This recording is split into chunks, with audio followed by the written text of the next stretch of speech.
Probablemente no soy el único que desde pequeño ha soñado con viajar a otros mundos lejanos. Descubrir nuevos planetas y visitar galaxias distantes siempre ha sido mi deseo oculto. No creo que esté exagerando cuando digo que para la mayoría de la gente, la idea de asentamientos en la Luna y Marte en un futuro no muy lejano parece algo obvio, algo que definitivamente sucederá.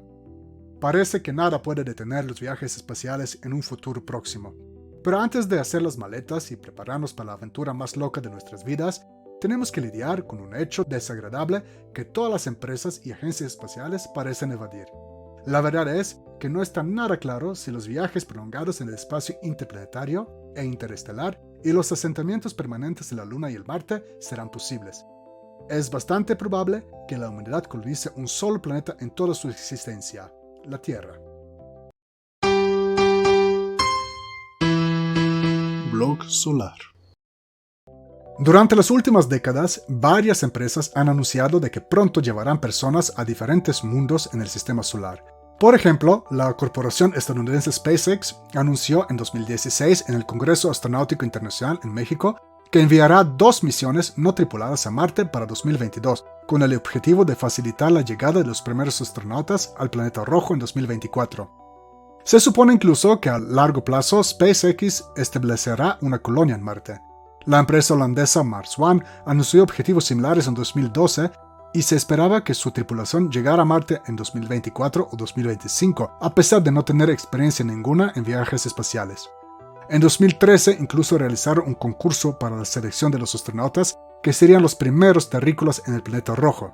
Y luego la empresa quebró en 2019. La agencia espacial estadounidense NASA ha anunciado que enviará a personas a la Luna en 2024 y que las experiencias y tecnologías nuevas desarrolladas durante este proyecto le permitirían conquistar Marte más tarde. Entre los retos destacados por la NASA son desarrollar los módulos de aterrizaje reutilizables y encontrar recursos como minerales y agua para ser usados por los futuros colonos. Hay que decir que un viaje a Marte, que es el planeta más cercano a la Tierra en el que podemos aterrizar, llevaría bastante tiempo. Mars One mencionó un periodo de 7 meses, lo cual es comparable con la duración de la estadía de los astronautas en la Estación Espacial Internacional. La NASA ha mencionado un periodo similar de 9 meses. Si a esto le sumamos el viaje de regreso y la estancia en Marte, eso significa que la misión completa podría durar 2 años. La razón del pesimismo relacionado a los viajes espaciales prolongados radica en el hecho de que el universo está impregnado de partículas de altas energías a las que llamamos los rayos cósmicos.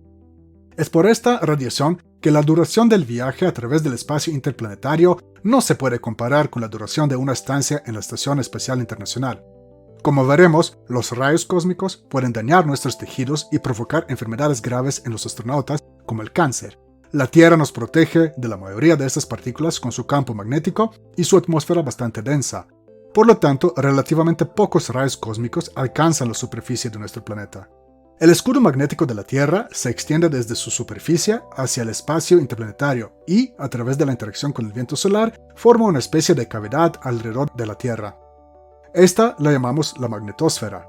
Incluso si estamos dentro de esta cavidad, este escudo se vuelve más débil cuanto más nos alejamos de la superficie terrestre.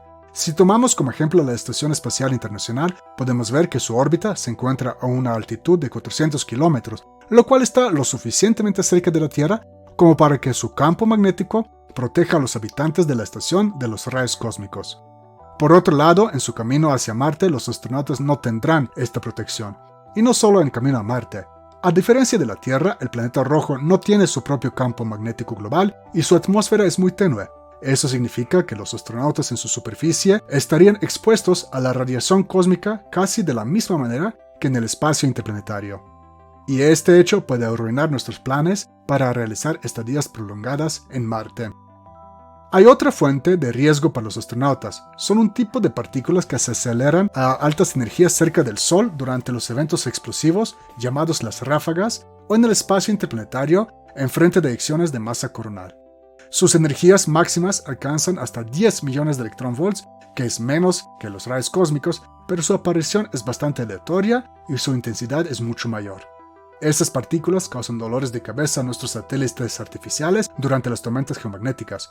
Los expertos llaman a la llegada de estas partículas eventos de partículas solares. Primero, echemos un breve vistazo a lo que estamos hablando. Los rayos cósmicos son protones, núcleos de elementos más pesados y electrones que viajan por el espacio a velocidades cercanas a la velocidad de la luz. Eso significa que tienen enormes energías de entre 10 a la 10 y 10 al 15 electronvoltios. Los más energéticos son los denominados rayos cósmicos galácticos y extragalácticos que se producen durante las explosiones de supernovas o en núcleos activos de galaxias. Se trata de partículas que, debido a su enorme energía, pueden penetrar hasta la superficie terrestre. Curiosamente, el flujo de rayos cósmicos galácticos que llegan a la Tierra fluctúa con el ciclo solar. Durante el máximo de actividad solar ocurren muchas erupciones en el Sol que luego viajan a través del espacio interplanetario como eyecciones de masa coronal. Estas llevan consigo su propio campo magnético que actúa como escudo y refleja parte de los rayos cósmicos galácticos de vuelta al espacio interestelar.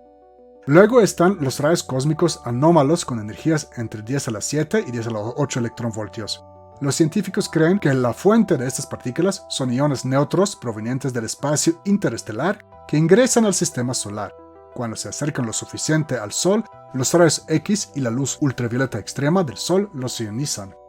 Luego, el viento solar las lleva hasta el mismo borde de la heliosfera, donde esas partículas se aceleran a altas energías. Algunas pueden entonces volver a penetrar hacia el mismo corazón del sistema solar. El Sol es la fuente de los llamados rayos cósmicos solares. Estos tienen energías entre 10 a la 7 y 10 a la 10 electronvoltios y lo más probable es que se forme en la capa más externa de la atmósfera solar que llamamos la corona. Hacemos hincapié en que estas no son las partículas que componen a los eventos de partículas solares mencionados anteriormente. Así llegamos a la esencia misma del problema, el impacto de estas partículas en la salud humana. Estas partículas tienen un efecto similar en nuestra salud que las emisiones por radioactividad, como diferentes síndromes agudos que aparecen inmediatamente o poco tiempo después de la exposición a la radiación. Entre ellos se encuentran vómitos, fatiga, náuseas y enfermedades del sistema nervioso central. Los efectos crónicos sobre la salud pueden manifestarse años o décadas después de la exposición a la radiación. Las consecuencias pueden ser cáncer, cataratas, deterioro de la visión y enfermedades degenerativas del corazón. Para comprender cuán peligroso es el espacio, primero debemos saber cómo se mide el riesgo de la exposición a la radiación. La unidad utilizada para medir el efecto que la radiación tiene sobre el cuerpo humano se llama sievert, en honor al científico sueco Rolf Maximilian Sievert, quien estudió tales efectos. Un sievert se define como la dosis de radiación para la que existe una probabilidad del 5.5% de que persona expuesta desarrolle cáncer. En la naturaleza, la radiación radioactiva existe en todas partes, sin embargo las dosis son pequeñas. Los plátanos, por ejemplo, tienen mala reputación de ser radioactivos. Si comes un plátano promedio, estarás expuesto a una dosis de 98 nanosieverts o 98.000 millonésimas de sievert. El control de seguridad en los aeropuertos internacionales puede proporcionarte 250 nanosieverts, mientras que la radiografía dental nos expone a entre 5 y 10 microsieverts, donde un microsievert es una millonésima de sievert. La tripulación de los aviones de pasajeros tienen un límite prescrito de dosis de 1.5 a 1.7 milisieverts por año, mientras que una estancia de 6 meses en la Estación Espacial Internacional significa una dosis de entre 80 a 150 milisieverts. Las personas que estuvieron expuestas a la explosión de la bomba atómica en Hiroshima y se encontraban a 1.2 kilómetros del centro de la explosión recibieron una dosis de 5 sieverts. En promedio, los humanos estamos expuestos a una dosis de 2.4 milisieverts por año. En el pasado, los científicos instalaron un dispositivo llamado Radiation Assessment Detector en el rover Curiosity para medir la dosis de radiación que recibirán los humanos en el camino a Marte. Descubrieron que si el viaje de ida y vuelta a Marte tomará solo un año, los astronautas recibirán una dosis equivalente a 662 milisieverts. Según las normas de la NASA, los astronautas no deben recibir una dosis superior a 1000 milisieverts durante toda su carrera. Zeitlin y los colaboradores llegaron a una conclusión similar respecto a la dosis de radiación durante el viaje a Marte, que sería de 0.66 sieverts. En su artículo, el Dr. Haeckel advierte sobre el hecho de que el impacto de la exposición prolongada de la radiación sobre el cuerpo humano aún es relativamente desconocido y que la salud de los astronautas también puede verse afectada por las partículas energéticas liberadas durante las eyecciones de masa coronal. Estas erupciones son impredecibles, por lo que es difícil protegerse adecuadamente de las partículas que éstas emiten. Sus estimaciones de las dosis de radiación que recibirán los astronautas son 0.28 sievert durante un viaje de un año a Marte, más 0.18 sievert durante una estancia de 1.5 años en Marte durante el máximo solar. Las estimaciones para el mínimo solar son más altas, 0.73 y 0.41 sievert. El autor concluye el artículo diciendo que una misión de 3 años a Marte significaría un 4% de riesgo de desarrollar un cáncer mortal e incluso un 10% de riesgo de desarrollar cáncer a lo largo de la vida. A esto le podemos sumar el 20% de probabilidad de que nos enfermemos y moramos de cáncer, aunque nunca abandonemos la Tierra. Con esto apenas estamos hablando sobre viajar hacia el planeta más cercano a la Tierra. Los viajes que durarían varios años o incluso décadas, como los de Star Trek, supondrían un riesgo aún mayor para los viajeros. Varias agencias espaciales están investigando cómo proteger a los pasajeros durante viajes espaciales de larga duración. Las protecciones propuestas son de dos tipos: protección pasiva y activa. Protección activa implica el uso de ciertos materiales para la construcción de naves espaciales que absorberían la energía de los rayos cósmicos de mayor manera posible. Actualmente los astrónomos están separados del ambiente exterior por una pared de aluminio del cual están hechas las naves espaciales. El aluminio puede empeorar la exposición a la radiación. Cuando las partículas con energías muy altas golpean a una nave espacial, pueden convertirse en una multitud de partículas secundarias, cada una con energía menor a la del rayo cósmico original, pero aún lo suficientemente alta como para dañar nuestros tejidos. Debido a que las partículas secundarias se dispersan sobre un área mucho más grande, los astronautas pueden recibir dosis de radiación mayores que las que recibirían de la partícula original. La NASA está estudiando materiales como los plásticos con alto contenido de hidrógeno, agua e hidrógeno líquido que podrían remediar este peligro. Existen también otras propuestas mucho más radicales que sugieren que los asteroides pequeños podrían ser desviados a adoptar órbitas adecuadas para que las naves espaciales pudieran esconderse en sus cráteres o incluso en túneles perforados en sus superficies. De este modo, las naves espaciales serían transportadas hacia Marte por esos mismos asteroides que al mismo tiempo las protegerían de los rayos cósmicos.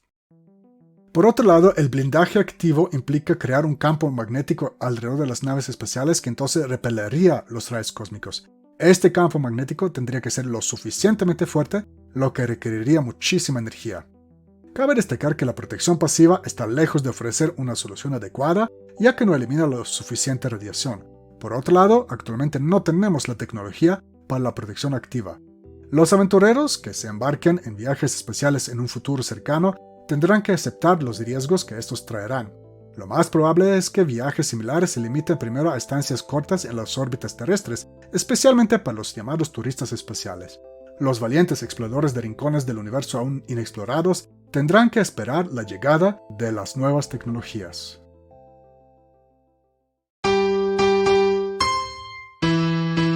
Blog Solar.